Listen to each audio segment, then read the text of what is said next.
Boa noite. Vamos iniciar com opções for dummies. Boa noite para mim. Pode ser bom dia ou boa tarde para você. Eu não sei o horário que você está vendo esse vídeo. É com grande alegria que vamos iniciar esse bate-papo informal e queria prestar os meus agradecimentos para todos vocês, membros da comunidade, que tanto me auxiliaram nos comentários em todos os meus trade dias postados, com seus comentários, com as suas críticas. Agradeço em particular também o Lucas Ulig pelo incentivo que ele me deu para a elaboração desse vídeo. Muito bem, o objetivo do Opções for Dummies, a história dele, é tratar um pouco da minha trajetória. O enfoque é eminentemente prático, tá bom? Não é se aprofundar em discussões teóricas, de forma alguma. Aqui vão estar nos capítulos justamente os elementos essenciais que foram dúvidas para mim no passado e que eu acho que podem ser relevantes para quem está começando. Qual a dinâmica que nós vamos usar? Discutir as dúvidas relacionadas a cada capítulo. Então, vou postar o TI e no TI vocês colocam nos comentários as dúvidas de vocês relacionadas a este capítulo que nós estamos abordando. Vou deixar também o link, tá bom? Para acessar a apostila, que na medida em que eu vou fazendo as aulas, eu também estou aproveitando para revisar. A maior parte do conteúdo já está pronto do Opções for Dummies. Então, vamos seguir? Aqui para mostrar para vocês, eu ainda não sei exatamente o que eu vou fazer com este projeto, mas tem um Hotmart Sparkle que vai ser um ambiente de comunidade nesse princípio, onde esse conteúdo está disponibilizado para vocês. Muito bem, oficialmente agora iniciando o capítulo 1, Opções for Dummies. O mercado é essa coisa gigantesca que todos nós conhecemos, que abrange uma infinidade, uma diversidade de ativos. Dois grandes mercados podemos destacar nesse cenário: o mercado de renda fixa e o mercado de renda variável, que são bastante comuns para os iniciantes, né? Então, no mercado de renda fixa, podemos destacar aí, por exemplo, o CDB. E na renda variável, a gente pode destacar as ações. A partir das ações, surge com a possibilidade de você alavancar os ganhos de forma rápida, num curto espaço de tempo, o conceito de uma coisa chamada derivativo. O derivativo é representado pelas opções. Então surge um novo mercado chamado mercado de derivativo, ou seja, algo que deriva de outrem. No caso, opção que deriva de uma ação. Então, surge esse mercado de derivativos e especificamente aqui nós vamos falar no Opções for Dummies do mercado de opções. E o que são opções? Opções nada mais, nada menos são do que o direito que quem compra tem, tá, de exercer a compra de uma ação, se você comprou uma call, e quem comprou a put, o direito de vender a ação que ele tem recebendo um dinheiro de volta. As opções recebem um código, tá bom? Aqui a gente vai discutir, por exemplo, o código da Magalu F370, onde as letras representam, as 4 primeiras letras representam a que ativo ele se relaciona. Nós já vimos que é um derivativo. A letra F, a quinta letra, representa o vencimento e o 370 representa o strike, um possível strike. Cuidado que não necessariamente o 370 é o strike preciso 3,70. Ele pode representar, por exemplo, 3,60. Lembrar que esse número é um número aproximado, tá bom?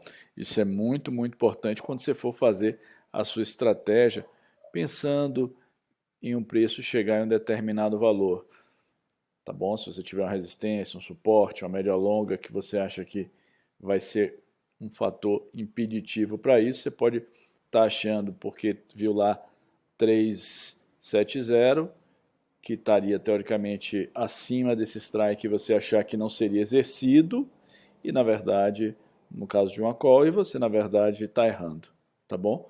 Porque o strike na verdade era 3,5, por exemplo, tá bom? Então cuidado com esse número. Muito bem, vamos ver um exemplo. O Cicrano, comprador, adquire Magalu F 370 no strike de Taylor Sand, pagando 20 centavos por opção, tá bom? Cicrano tem o direito de comprar a ação por 3,70 e por isso ele pagou um prêmio, tá bom?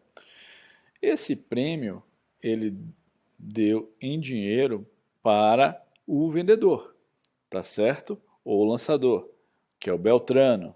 Então, o Beltrano recebe de Cicrano os 20 centavos.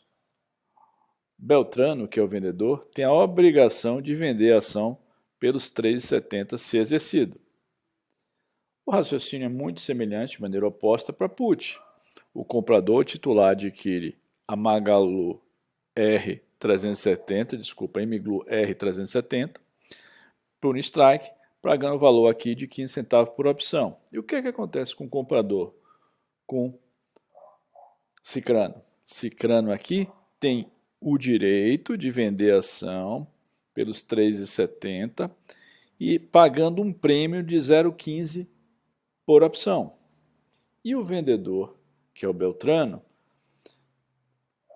que é o lançador, recebe os 15 centavos de Cicrano, mas tem a obrigação de ter o dinheiro para pagar pelo recebimento dessas ações ao ser exercido. Tá bom?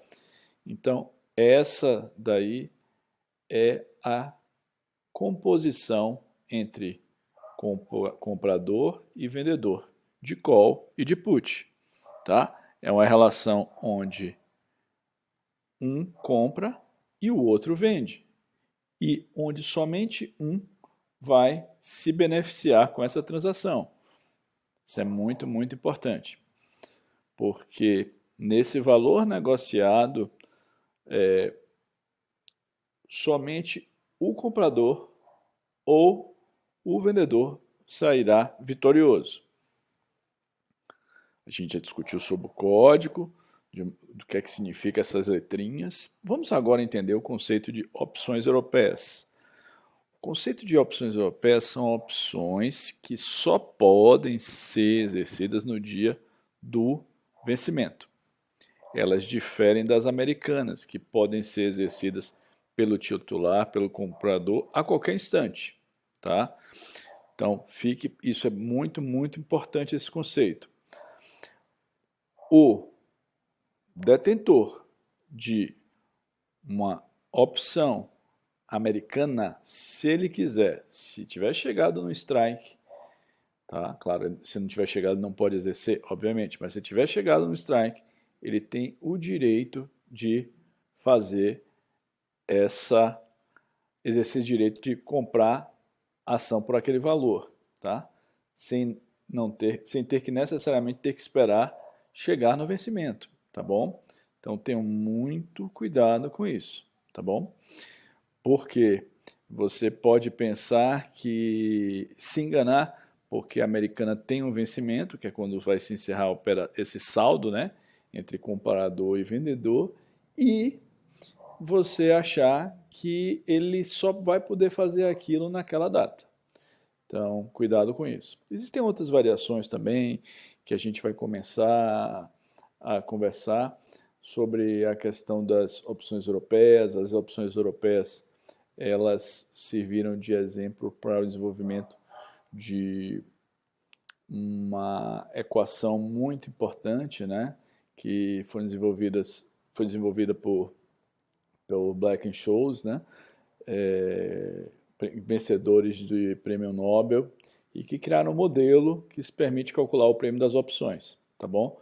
Os prêmios das opções pela calculadora Black-Scholes, como é comumente conhecida, foram idealizadas para opções europeias.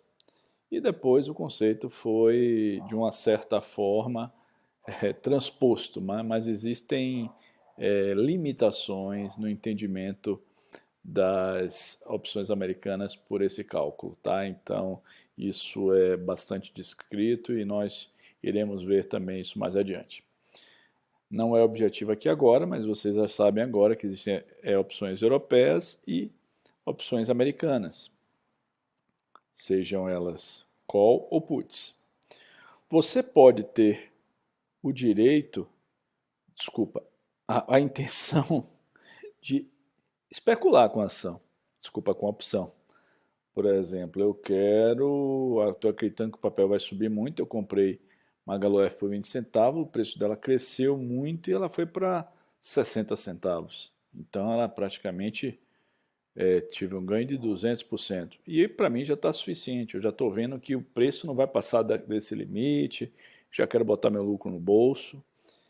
Então você pode especular, desde que tenha alguém interessado em comprar de você pelos 60 centavos que você programou como preço para compra, desde que haja esse casamento. E aí é um detalhe muito importante para call e puts. Não entrem em opções de baixa liquidez, porque senão você vai comprar o ativo e se você comprar ele com a idade de especular e ele não atingir um strike, se você não tiver uma boa estratégia, você não vai ter para quem vender e, como você comprou muito longe, isso vai virar pó, tá? Quer no sentido de quer no sentido de baixa para uma call, quer no sentido de alta para uma put. Então, fiquem atentos a isso, tá ok? Esse detalhe é muito, muito, muito importante, tá bom? A B3 tem um horário de término do pregão e após esse horário que eu coloquei para vocês na tabela da apostila, está bem claro direitinho com os respectivos horários, respeitando-se o aftermarket, tá bom?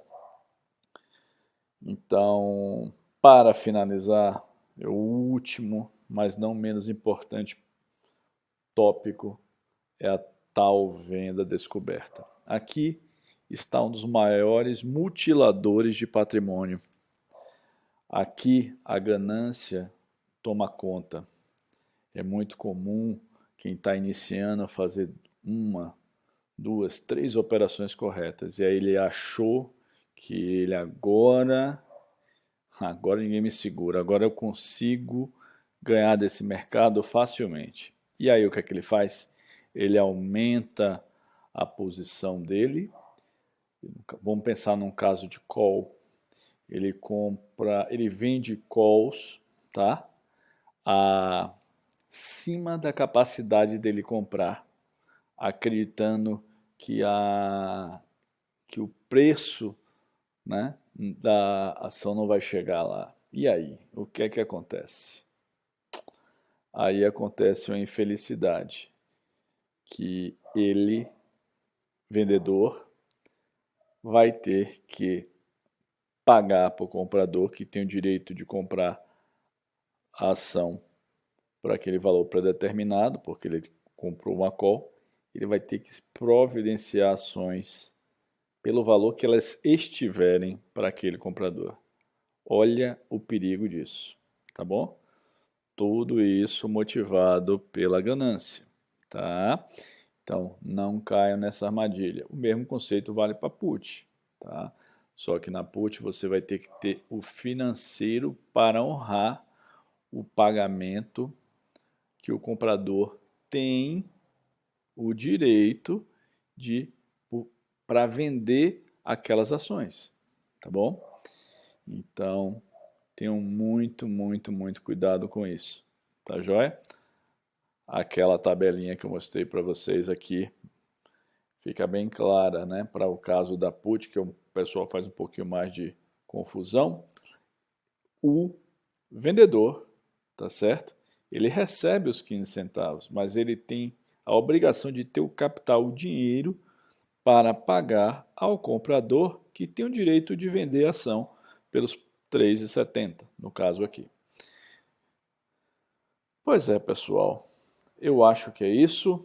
Um grande abraço a todos, uma boa noite e vamos dar seguimento oportunamente ao novo capítulo.